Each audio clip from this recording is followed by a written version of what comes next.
Vous êtes dirigeante ou dirigeant de TPE? Vous êtes intéressé par les enjeux et les défis des très petites entreprises? Vous souhaitez qu'on parle plus et mieux de ce que vous vivez au quotidien? Sortez de l'anonymat.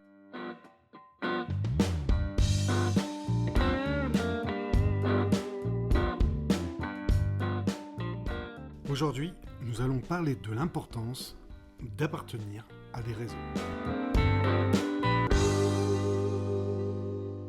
Vous écoutez les podcasts Ma vie de patron, la chaîne des dirigeants de petites entreprises. En effet, même à l'heure du numérique, il reste souhaitable et nécessaire d'appartenir à des réseaux de chefs ou de chefs d'entreprise. En fait, aujourd'hui, nous pouvons étendre notre réseau à la terre entière, grâce aux réseaux sociaux.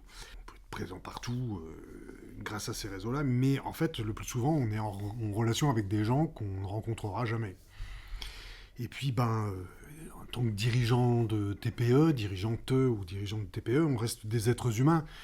Et on a besoin d'interactions sociales, y compris pour établir des relations commerciales. On doit privilégier toujours la prospection commerciale téléphonique ou la prospection sur le terrain, mais je pense sincèrement que l'appartenance à des réseaux physiques est essentielle. Pour ma part, depuis la création de mon entreprise, j'ai toujours cherché à rejoindre un ou des réseaux d'entreprise.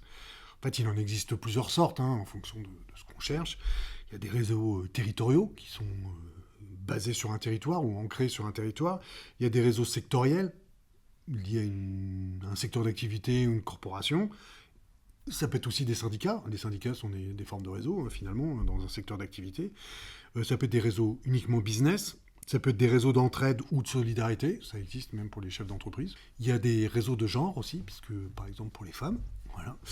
Il y a des réseaux d'entreprise adossés à des clubs sportifs, on en parlera un tout petit peu aussi. Et puis il peut y avoir des collectifs par exemple, qui sont une sorte de réseaux d'entreprise aussi. Et puis on peut parler aussi des pépinières, des hôtels d'entreprise, dans lesquels on se trouve depuis des années et on se trouve assez bien. J'ai appartenu à pas mal ou à plusieurs types de réseaux d'entreprises. J'ai même créé en 2004 un réseau d'entreprises sur la Bretagne avec mon ami et collègue Valérie Vielle, qui s'appelait Courant Porteur. Et c'était vraiment intéressant parce que on était arrivé à plus de 150 adhérents, je pense que sur toute la Bretagne historique. Donc c'était vraiment intéressant. Puis voilà, c'était plus un réseau là pour le coup de petites entreprises. Donc on peut pas dire que c'est un réseau sectoriel, mais tous les secteurs d'activité étaient représentés. Mais en termes de taille, voilà, on peut dire que c'est un réseau qui avait une certaine cohérence. L'intérêt de ces réseaux, ou d'appartenir à ces réseaux, il y en a plusieurs, évidemment. On peut lister, par exemple, de rompre la solitude. C'est souvent, d'ailleurs, ce qui est mis en avant par les réseaux, c'est-à-dire, rompez votre solitude ou sortez de votre isolement pour venir échanger avec d'autres chefs d'entreprise. Ça peut être une motivation, c'est vrai que c'est toujours bien de rencontrer du monde. Et puis ça permet d'échanger sur tout un tas de problématiques qui sont liées à l'entreprise, évidemment, mais qui sont liées aussi au marché, par exemple, parce que le marché va bien en ce moment. Comment est-ce que tu sens le marché en ce moment? Est-ce que tu as des difficultés d'approvisionnement? Est-ce que tu as des difficultés à recruter? Enfin, des choses comme ça. Donc les réseaux, ça sert à ça, aussi d'échanger. Et puis, confronté avec d'autres chefs d'entreprise, on rompt forcément l'isolement parce qu'on s'aperçoit que d'autres chefs d'entreprise des tailles équivalentes, évidemment, sont confrontés aux mêmes situations. Donc c'est ça qui est intéressant. Ça ne résout pas les problèmes, mais ça permet d'échanger. Ensuite, ça peut être un lieu de réflexion sur l'entreprise. Et la place de l'entreprise dans la société, parce que les entreprises, c'est quand même une place importante, évidemment pour l'économie d'un pays, d'une région, et localement, mais ça a une place sociale aussi, une entreprise. Évidemment, il y a des salariés qui travaillent, et donc forcément, ça a un intérêt social. Donc évidemment, les syndicats sont les mieux à même pour avoir ce genre de réflexion. Alors, les syndicats sont souvent là pour défendre quelque chose, des syndicats, en tout cas, nous par exemple, on appartient à un syndicat du numérique qui s'appelle le SINOV, numérique, et on va discuter de choses propres, alors peut-être pas forcément que dans le numérique, parce qu'il n'y a pas que le numérique qui est représenté dans ce syndicat, mais enfin de thématiques qui vont concerner les chefs d'entreprise, comme par exemple l'accès au marché public, par exemple. C'est ça, voilà, c'est une thématique en ce moment qu'on est en train de débattre. Mais il y a des lieux de réflexion, ou alors d'entraide, par exemple, sur l'entreprise, comme à 60 000 rebonds, par exemple. C'est plutôt un réseau de solidarité pour le coup, mais les 60 000 rebonds, c'est une association de chefs d'entreprise qui aide les entrepreneurs qui ont échoué à rebondir. Donc c'est absolument intéressant parce que comme on n'a pas de culture de l'échec en France, en tout cas, on ne la valorise pas. Qu'il y ait des associations qui s'occupent de ce type d'entrepreneurs, ça me paraît assez intéressant.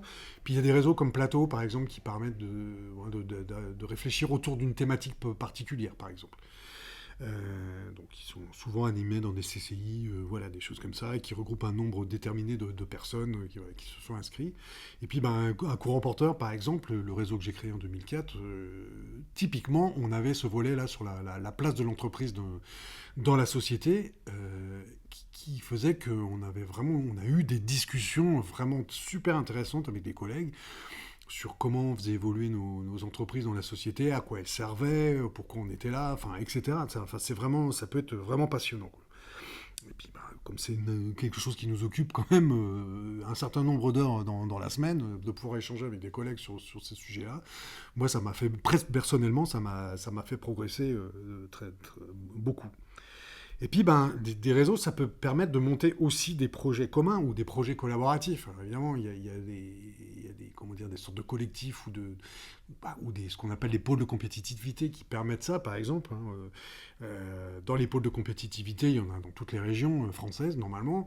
Vous montez des projets sur un sujet donné, de recherche et développement en général, avec d'autres entreprises, avec des laboratoires, évidemment, parce que c'est souvent l'intérêt de ces projets collaboratifs, mais vous montez ça avec d'autres entreprises pour aboutir à un résultat qui sera éventuellement commercialisé à l'issue du projet. C'est le cas des projets européens, hein, entre autres. Donc on travaille avec des fois, alors pas mal de laboratoires présents dans d'autres pays européens, mais aussi d'autres entreprises présentes dans d'autres pays européens. Donc ça peut être intéressant d'échanger comme ça. Et c'est des formes de réseau. Les espaces de coworking, c'est souvent des gens qui peuvent fonctionner ensemble. Il y a pas mal de... Dans certains espaces de coworking, enfin j'en connais certains, en tout cas en Bretagne, mais j'en connais aussi à l'étranger, au Canada en particulier, et à Rimouski pour ne pas le citer, où des entreprises travaillent ensemble dans des espaces de coworking sous forme de collectif, quoi, parce qu'ils ont des intérêts communs à développer des choses ensemble. Donc voilà, ça fait parmi les intérêts. Il y a évidemment des réseaux aussi à vocation de solidarité ou d'entraide, de choses comme ça. Alors il y a des réseaux qui sont assez connus, qui sont assez fermés d'ailleurs, parce qu'on y rentre par cooptation, comme le Lions Club ou le Rotary, des choses comme ça qui existent éventuellement dans d'autres pays. Tout le monde en connaît un certain nombre de ce genre de réseaux. Ça peut être une forme d'une base d'échange entre des chefs d'entreprise, pourquoi pas, si ça permet à... on a cité de 60 000 rebonds tout à l'heure qui pouvaient être classés dans ce type de réseau, hein, évidemment aussi. Bon, voilà, il n'y a pas forcément une finalité économique à la sortie de ce type de réseau. Il y a aussi les réseaux, comme j'ai dit, de genre. Alors j'appelle ça de genre, mais en tout cas, c'est les réseaux qui permettent à des femmes de s'organiser pour développer leurs entreprises. Je pense à Entreprendre au féminin, par exemple, en tout cas qui existe en Bretagne. Je ne suis pas certain qu'il existe ailleurs dans d'autres régions, mais en tout cas, il doit y avoir des réseaux équivalents. Il y a Bouge ta boîte aussi, hein, qui est assez connu.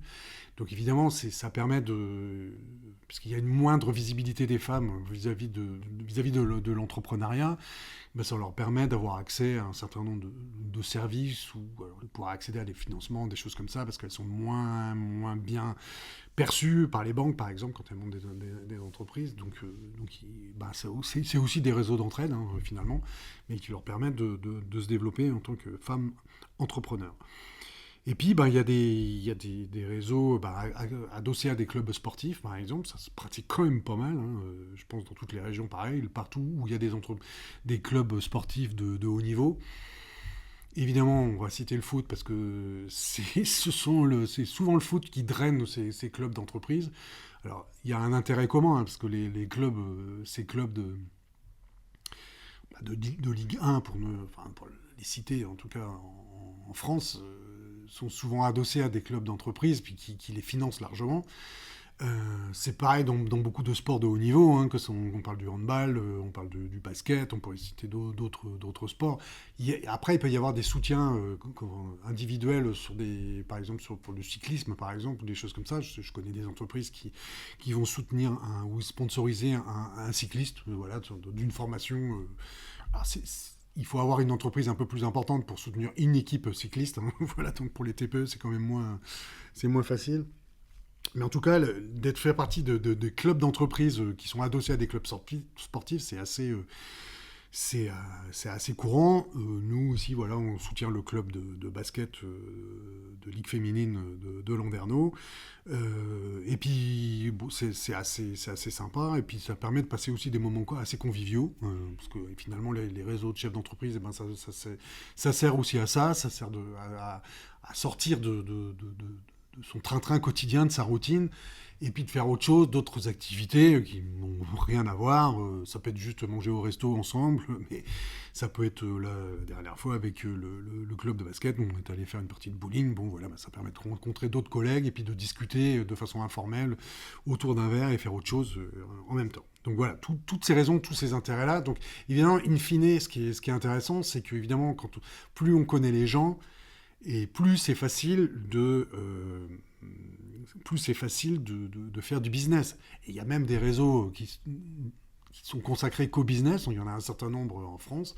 Bon, il y en a un qui est assez connu et qui est très implanté, qui est le BNI, auquel je fais partie aussi. Mais voilà, et donc ils ne font qu'ils n'ont que cette partie business, bien qu'il y a aussi une partie convivialité qu'on essaye de cultiver aussi, parce que en plus en France particulièrement, on aime bien les moments conviviaux, donc ça fait partie aussi finalement du business. C'est vrai dans d'autres pays aussi, hein. Donc après le formalisme est un petit peu différent d'un pays à l'autre, mais en tout cas ça fonctionne comme ça. Et puis comme je viens de dire, l'intérêt principal, c'est qu'en se rencontrant dans des lieux dédiés au réseau d'entreprise, eh ben, on finit par se connaître, on sait savoir ce que les autres font, on finit par se faire confiance surtout, parce que finalement, travailler avec quelqu'un, c'est lui faire confiance. Hein, et c'est quand même plus difficile de le faire en ligne, finalement, même si on propose des services numériques, comme nous par exemple. Ça peut le faire, hein, évidemment. Il y a des tas de gens qui proposent des services en ligne, et puis voilà, pas mal de choses qui se font en ligne, mais néanmoins, pour des projets un petit peu plus structurés, plus grands, ou qui demandent une réflexion, de rencontrer les gens, de savoir ce qu'ils sont, qu'est-ce qu'ils ont fait, d'où ils viennent, enfin, etc. Les rencontrer en chair et en os, des fois, ça décoince pas mal de situations. Donc voilà, hein, quel que soit que ce soit dans un contexte convivial, studieux ou très commercial, les réseaux, ça permet de développer son entreprise et de se développer personnellement. Parce que ça, j'insiste, parce que, évidemment, comme j'ai dit tout à l'heure, on peut échanger sur des sujets d'intérêt, on peut parler d'autre chose que de l'entreprise, effectivement, on peut avoir des passions communes avec des collègues ça peut être du sport, ça peut être la pêche, ça peut être peu importe, hein, sur d'autres passions. Mais du coup, voilà, ça permet de connaître des gens, d'apprendre, parce que ça, moi, je trouve que c'est